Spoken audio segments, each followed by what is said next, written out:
Right before something significant happens in your life, something strange usually happens first.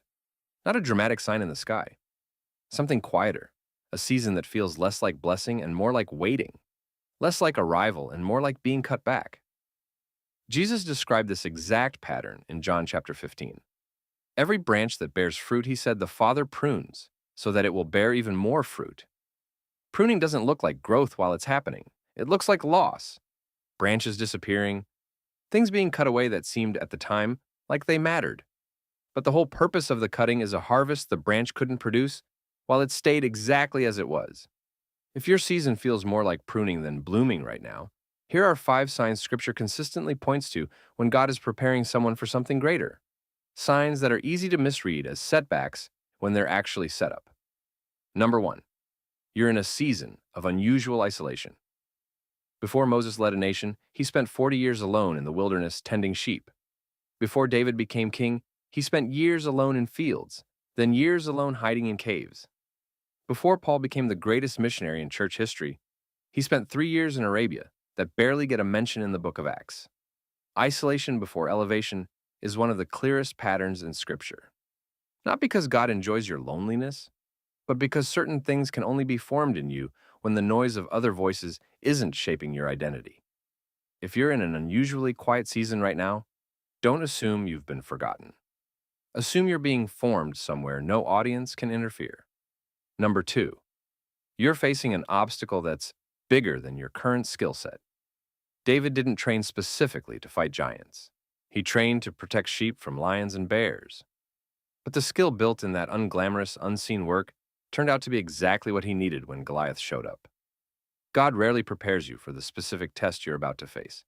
He prepares you through smaller tests that build the character and competence the bigger test will require.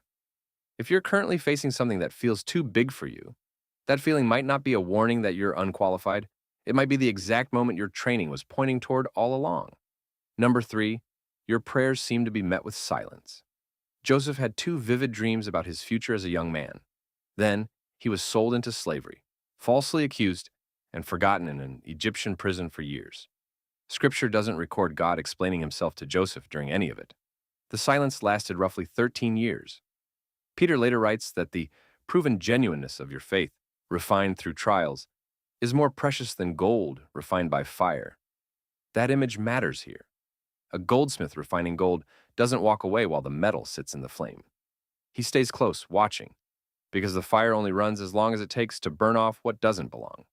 And the process is finished at the exact moment the refiner can see his own reflection clearly in the surface of the molten gold. Silence from God is not the same thing as absence from God.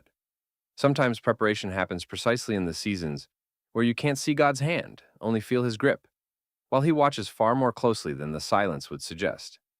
Number 4, people around you don't understand what you're becoming. Joseph's own brothers resented him before any of his gifts had been tested by anything real. David's own brother mocked him for even showing up at the battlefield where Goliath stood. Jesus himself was rejected in his own hometown, where people who had watched him grow up couldn't see past the carpenter's son to the person he actually was. Misunderstanding from people closest to you is not necessarily a sign you're on the wrong path.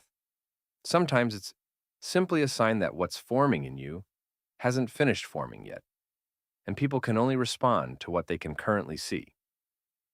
Number 5, you keep sensing that where you are now isn't where you're going to stay. This one is harder to prove from a single verse and easier to recognize by pattern. Abraham left a comfortable, established life in Ur without knowing exactly where he was headed. Hebrews puts it plainly. By faith, Abraham, when he was called, obeyed and went out, not knowing where he was going.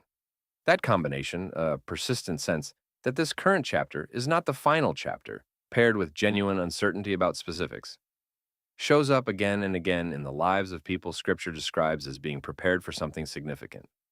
It rarely comes with a map. It usually comes with just enough direction for the next step, and requires trusting that the next step will reveal the one after it. Here's what ties all 5 of these together. None of them feel like preparation while they're happening. Isolation feels like being forgotten. Facing something too big feels like being set up to fail. Silence feels like abandonment. Misunderstanding feels like being alone in a crowd.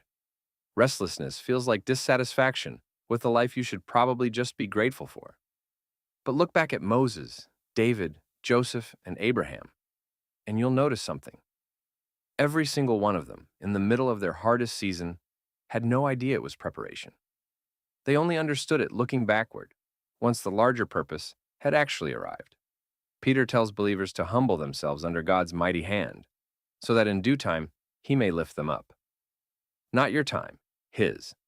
The temptation in every one of these 5 seasons is to rush the process, to force the timeline, to skip the pruning and demand the fruit early.